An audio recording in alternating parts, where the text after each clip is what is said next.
Hello everyone, welcome to student live. आज हम आ चुके हैं करोल बाग चौहान पीजी में। आज हम इस वीडियो में पूरे पीजी का डिटेल कवर करेंगे, कैसे क्या रूम है, क्या क्या फैसिलिटी प्रोवाइड की जाती है इस पीजी में, और जानेंगे एक यूपीएससी स्टूडेंट लाइफ की जर्नी। आपको ये वीडियो पसंद आए तो लाइक कीजिए, चैनल को सब्सक्राइब कीजिए, और हमने इस पीजी के कॉन्टैक्ट वगैरह वीडियो के डिस्क्रिप्शन में दे रखे हैं। Hello, my name is Shivani Sharma. I am from Aligarh, Uttar Pradesh. Now I am preparing for the UPSC Civil Services Examination 2022.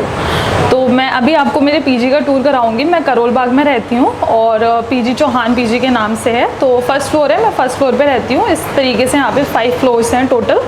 तो मैं अभी आपको 5 फ्लोर का एक छोटा सा टूर करा दूँगी। आपका एक ब्रीफ इंट्रोडक्शन हो जाएगा अबाउट द पीजी। ओके, तो ये हमारा एंट्रेंस है, ये स्टार्ट है, रूम नंबर 1 है और ये कॉरिडोर है। उसके बाद and there is room number 2। 2 rooms यहाँ पर हैं, अटैच वॉशरूम और बाथरूम हर रूम के अंदर आपको मिलेगा। रूम नंबर 3 है ये, और ये हमारा कॉमन एरिया है, हॉल है ये। यहाँ पर अगर आपके रूम में कोई डिस्टर्बेंस है या रूममेट के साथ अगर कोई इशू हो रहा है तो आप हॉल में आके पढ़ सकते हैं, या आप इसको डाइनिंग एरिया की तरह भी यूज़ कर सकते हैं। यहाँ पे टेबल है, सोफ़ा है, और ये किचन एरिया है। यहाँ पर हमारी किचन है, ये हमारा फ्रिज है, ये कॉमन है, कॉमन प्रोवाइड कराया हुआ है। ये हमारी किचन एरिया है। यहाँ पर आप गैस है और यहाँ पे आरओ है, सारा कुछ है। अगर आप चाहो तो आप इसको यूज़ कर सकते हो, कॉमनली सबके लिए है। इसके बाद यहाँ पर एक कॉमन वॉशरूम है। अगर आपका बाथरूम बिजी है तो आप इसको यूज़ कर सकते हैं एनी टाइम। ये कॉमन है, किसी का पर्सनल नहीं है। उसके बाद ये रूम नंबर 4 है, ये मेरा रूम है। मैं यहाँ पर रहती हूँ अपने रूममेट के साथ में, हम लोग शेयरिंग में रहते हैं।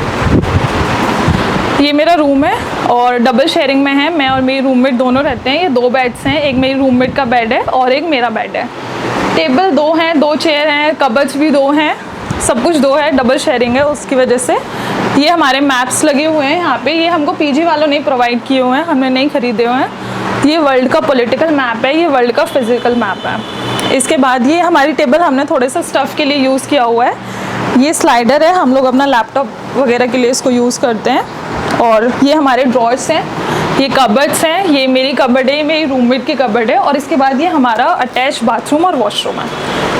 ये हमारा इंडिया का फिज़िकल मैप हमने यहाँ पे लगाया हुआ है, क्योंकि मैप की बहुत ज़रूरत होती है। अगर हम कभी भी कुछ पढ़ते हैं और कुछ भी पॉइंट आता है तो हमको देखना पड़ता है, तो वो ताकि एक हमारे माइंड में एक हिट रहे, हमें याद रहे वो चीज़ें, इसलिए हम लोग मैप का यूज़ करते हैं। ये बुक सेल्फ्स हैं, ये 3 जो हैं वो मेरी हैं, और ये जो 3 हैं वो मेरी रूममेट की हैं। तो ये मेरी एनसीईआरटीज़ हैं, 6 से लेकर 12 तक सारी एनसीईआरटीज़ रखी हुई हैं। ये मेरी रूममेट की एनसीईआरटीज़ हैं। इसके अलावा मैंने बायजूस से कोचिंग ली हुई है, तो सारी स्टैंडर्ड बुक्स हैं, सारा मटेरियल मुझे बायजूस वालों ने ही भेजा है। इसमें सारी बुक्स हैं, टोटल ये 18-19 बुक्स हैं। ये मेरी रूममेट्स का है, उसका हिस्ट्री ऑप्शनल है, तो उसका ये पूरा हिस्ट्री का सेक्शन है। इसके अलावा ये उसके बाकी जीएस के का सेक्शन है, ये उसकी एनसीईआरटीज़ का सेक्शन है। तो ये हमारी बुक्स हैं। इसके अलावा ये टेबल जो मैंने आपको बताया, अभी ये ड्रॉर्स हैं जिसमें आप अपने छोटे मोटे स्टफ़ के लिए इसको यूज़ कर सकते हो। तो दैट्स इट। मैम, आपका नाम? मेरा नाम शिवानी शर्मा है। और आपका एजुकेशन बैकग्राउंड?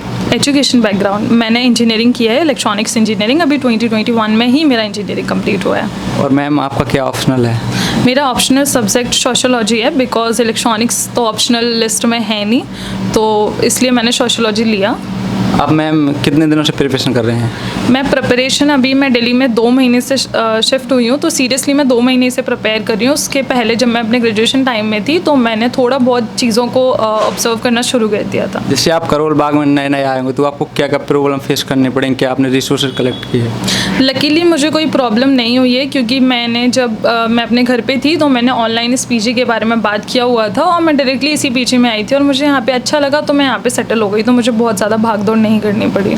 मैम, आपका टाइम टेबल क्या फॉलो करती हैं आप? टाइम टेबल मेरा 5 AM स्टार्ट होता है, बिकॉज 6 AM से मेरी क्लास होती है ऑनलाइन, तो 6 to 9 मेरी क्लास होती है। उसके बाद 9 to 10 मेरा एक ब्रेक रहता है, और 10 to 1 और 1:30 एक स्लॉट रहता है, स्लॉट 1। उसके बाद 2 बजे तक हम लोग अपना लंच फिनिश करते हैं, 2 से 3 एक नैप होता है, और उसके बाद में 3 to 8:30 हम लोग का एक स्लॉट रहता है। इसके बाद डिनर होता है, और उसके बाद मैं 10 और 11 लास्टली में सो जाती हूँ। मैम, आपने ऑप्शनल क्या बताया था अपना? सोशोलॉजी। कितना हेल्प पूरा आपका ऑप्शनल आपकी स्टूडेंट लाइफ जर्नी में, मतलब जो आपको प्रिपरेशन करते हैं यूपीएससी का, कितना हेल्प हो रहा है? सोशोलॉजी बहुत ज़्यादा हेल्प करती है बिकॉज आप जो आपका सोशोलॉजी का जो आपका एक ऑप्शनल का सब्जेक्ट रहता है वो तो है ही, उसके अलावा GS1 में भी आपको सोशोलॉजी पढ़ना होता है और उसमें भी एक अच्छे वेटेज से सोशोलॉजी होता है, तो इसलिए। और वैसे भी मुझे सोसाइटी के बारे में थोड़े फैक्ट्स और फिगर जानने की मैं इंटरेस्टेड में रहती हूँ, तो इसलिए मैंने सोशोलॉजी लिया। मैम आप कहाँ से बिलोंग करती हैं? मैं अलीगढ़ उत्तर प्रदेश से बिलोंग करती जब हूँ। मैम आप एक IAS अधिकारी, IPS अधिकारी बन जाएंगी तो आप क्या करना चाहेंगी? क्या आपने सोचा कि मैं IAS अधिकारी बन के ये करूँगी?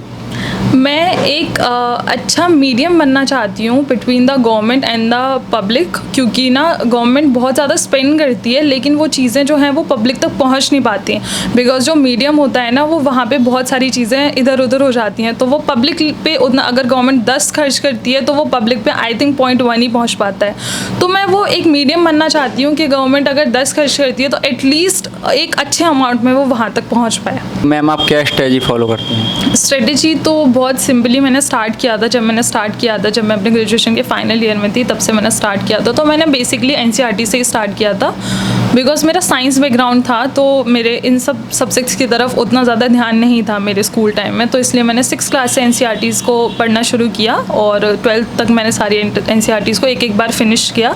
लेकिन मुझे नहीं लगता है कि एक बार NCERTs पढ़ना इनफ रहता है, तो वो बार बार आपको उनको रिवाइज़ करना पड़ता है, तो मैं बार बार अभी भी NCERTs को पढ़ती रहती हूँ। उसके अलावा बाद जब मैं दिल्ली आई हूँ, दिल्ली आने के पहले 1 महीने शायद मेरी उसके पहले कोचिंग स्टार्ट हो चुकी थी, तो मेरे कोचिंग में स्टार्टिंग में ज्योग्राफी कंप्लीट हो गया था, तो मैंने कोचिंग के साथ साथ ही ज्योग्राफी पढ़ना शुरू किया। उसके बाद मैं मॉडर्न हिस्ट्री, पॉलिटी, उसके बाद अभी मेरा इकोनॉमिक्स चल रहा है, तो अभी मैं इकोनॉमिक्स पढ़ती हूँ मेरा बिफोर द लंच। उसके बाद में आफ्टर द लंच मेरा एक होता है कि जो सब्जेक्ट मैं पहले पढ़ चुकी हूँ मैं उनको रिवाइज़ करती हूँ, और 1.5 और आई थिंक 2 आवर्स जो है वो मैं अपने करंट अफेयर्स के लिए देती हूँ, क्योंकि 1 घंटा तो आई थिंक न्यूज़पेपर पढ़ने में निकल जाता है, और उसके बाद में उससे रिलेटेड और इन्फॉर्मेशंस या ऑनलाइन जो भी दे रखा होता है वो सब पढ़ने में 2 घंटे चले जाते हैं। उसके बाद जो भी सब्जेक्ट मैं पहले पढ़ चुकी हूँ जैसे पॉलिटी है, मॉडर्न हिस्ट्री है, ज्योग्राफी है, उसको मैं साथ साथ रिवाइज़ करती रहती हूँ थोड़े थोड़े टाइम के लिए, और एक सब्जेक्ट जो मेरा क्लास में चलता है मैं उसको पढ़ती हूँ। उसके अलावा मैं थोड़ी सी कुछ यूट्यूब पे वीडियोस बहुत ज़्यादा देखती हूँ, एक थोड़ा हाफ एन आवर और 1 घंटे के लिए, क्योंकि उससे बहुत ज़्यादा ध्यान से वो चीज़ें पढ़नी नहीं पड़ती और आपको एक नॉलेज हो जाती है कॉन्सेप्ट्स के बारे में।